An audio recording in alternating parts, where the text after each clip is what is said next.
लोकसभा चुनाव 2024 में नरेंद्र मोदी से फरियाने को सियासी महाभारत की तैयारी शुरू हो गई है। माहौल बनने लगा है। नेताओं के दौरे शुरू हो गए हैं। बीजेपी की ओर से अमित शाह ने मोर्चा संभाल लिया है। कांग्रेस ने भी भारत जोड़ो यात्रा से दमदार तैयारी शुरू कर दी है। वहीं इस बार बिहार के मुख्यमंत्री नीतीश कुमार ने भी कमर कस ली है। वे इस बार नरेंद्र मोदी को पटकनी देने के लिए आर पार के मुंड में हैं।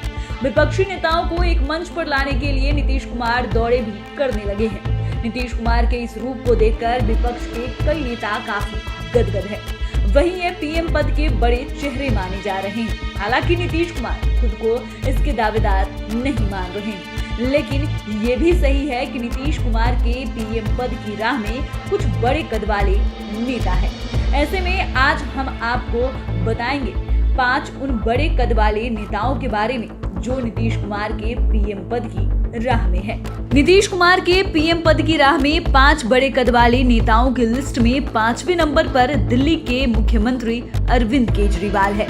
आप जान ही रहे हैं कि दिल्ली में 2 टर्म से लगातार मुख्यमंत्री बने हुए हैं। नरेंद्र मोदी और पूरा बीजेपी महकमे के नहीं चाहने के बावजूद अरविंद केजरीवाल ने विरोधियों को धूल चटा दी है। केजरीवाल की आप पार्टी ने इस बार तो पंजाब में भी बीजेपी के मंसूबे पर पानी फेर दिया और आप पार्टी अरविंद केजरीवाल को पीएम पद का उम्मीदवार बनाना चाहती है। नीतीश कुमार विरोधियों को एकजुट करने की मुहिम में पूरे समर्पित भाव से लग गए हैं। उन्होंने इसी कड़ी में अरविंद केजरीवाल से मुलाकात भी कर ली है। दोनों नेताओं में गर्मजोशी के साथ मुलाकात हुई है। पॉलिटिकल एक्सपर्ट की माने तो दिल्ली के मुख्यमंत्री अरविंद केजरीवाल की पार्टी आप की दिल्ली और पंजाब में मजबूत पकड़ है। दोनों राज्यों में आप पार्टी सरकार में है और इन दोनों जगहों पर लोकसभा की कुल 20 सीटें हैं। इसके अलावा आपने गुजरात, गोवा, उत्तराखंड में भी आधार बना लिया है। ऐसे में इन राज्यों के भी चुनाव पर केजरीवाल का अच्छा खासा असर पड़ सकता है। बता दें कि आम आदमी पार्टी बीजेपी के साथ मुख्य मुकाबले में आने के लिए मुख्यमंत्री अरविंद केजरीवाल सरकार के मॉडल को जोर शोर से प्रचारित कर रही है। इस लिस्ट में पश्चिम बंगाल की मुख्यमंत्री ममता बनर्जी 4थे नंबर पर है। विपक्ष की राजनीति में ममता बनर्जी का कद भी काफी बड़ा है।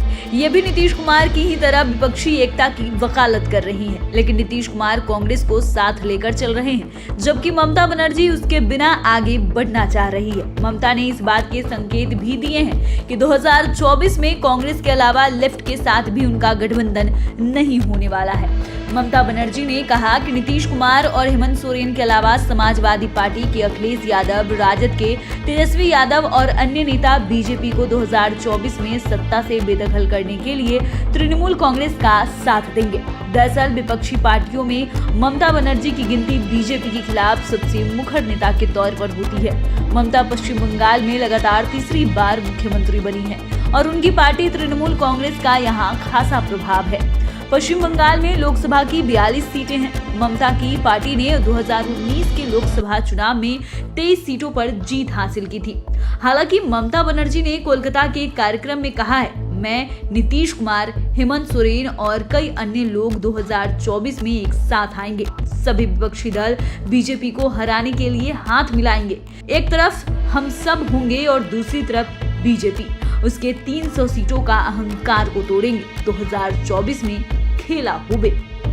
तेलंगाना के मुख्यमंत्री चंद्रशेखर राव इस लिस्ट में 3रे नंबर पर है। इनका भी विपक्षी खेमे में बड़ा नाम है और दक्षिण भारत में बड़ा कद है। हालांकि ये बड़ी पहल करते हुए अगस्त 2022 के लास्ट में बिहार के दौरे पर आए थे। केसीआर के नाम से फेमस के चंद्रशेखर राव इस दौरान कई घंटों तक नीतीश कुमार के साथ रहे। इतना ही नहीं, उन्होंने नीतीश कुमार के साथ संयुक्त रूप से प्रेस कॉन्फ्रेंस भी किया था, लेकिन पत्रकारों ने पीएम पद की उम्मीदवारी पर सवाल किया तो उन्होंने इस सवाल को टाल दिया। इस दौरान नीतीश कुमार भी असहज हो गए थे। वे कॉन्फ्रेंस के बीच में ही उठकर जाने लगे। बाद में केसीआर ने ही नीतीश कुमार को हाथ पकड़कर बैठाया। इसके अलावा वे पटना दौरे के दौरान लालू यादव और राबड़ी देवी से भी मिले। उनके इस बिहार दौरे ने दिल्ली से लेकर दक्षिण भारत तक की सियासत में हलचल मचा दी है। और बिहार दौरे पर आए केसीआर के प्रधानमंत्री नरेंद्र मोदी से किए गए सवाल और बीजेपी पर किए गए हमले ये बताने के लिए काफी है कि उनका इरादा क्या है और 2024 में वे क्या करने वाले हैं। दरअसल तेलंगाना के सीएम चंद्रशेखर राव, उनकी पार्टी टीआरएस तेलंगाना की मजबूत क्षेत्रीय पार्टी है और तेलंगाना में लोकसभा की 17 सीटें हैं। 2019 के चुनाव में टीआरएस को इन 17 में से 9 सीटों पर जीत मिली थी। केसीआर भी बीजेपी के खिलाफ मोर्चा बनाने के लिए पिछले कई माह से सक्रिय हैं। नीतीश कुमार के पीएम पद की राह में 5 बड़े कद वाले नेताओं की लिस्ट में दूसरे नंबर पर शरद पवार है। ये एनसीपी यानी राष्ट्रीय कांग्रेस पार्टी के सुप्रीमो हैं और इनकी गिनती विपक्ष के सबसे अनुभवी नेताओं में होती है। महाराष्ट्र में पिछले विधानसभा चुनाव के बाद उद्धव ठाकरे की सरकार बनाने में इनका अहम रोल था और कई दफा इन्होंने उद्धव ठाकरे की सरकार को बचाया भी था। हालांकि जुलाई 2022 में ये उद्धव सरकार को नहीं बचा सके और महाराष्ट्र में बीजेपी का ऑपरेशन लोटस सफल हो गया। बिहार में भी बीजेपी की यही सियासी चाल थी जिसे नीतीश कुमार ने अपनी चाणक्य नीति से विफल कर दिया। इसके बाद ही नीतीश कुमार ने बड़ा निर्णय लेते हुए बीजेपी से अलग हो गए और बिहार में एक बार फिर महागठबंधन की सरकार बन गई। इसी बीच विपक्षी नेताओं से मिलने के क्रम में नीतीश कुमार ने शरद पवार से मुलाकात की। दोनों के बीच काफी देर तक सियासी बातचीत हुई। हालांकि पीएम पद की उम्मीदवारी पर बात नहीं हुई है। बता दें कि शरद पवार महाराष्ट्र से आते हैं और उनकी पार्टी की वहां मजबूत दावेदारी है। महाराष्ट्र के लोकसभा की कुल 48 सीटें हैं और एनसीपी के वर्तमान में 5 सांसद हैं। ऐसे में पीएम की उम्मीदवारी पर इनकी रजामंदी जरूरी है।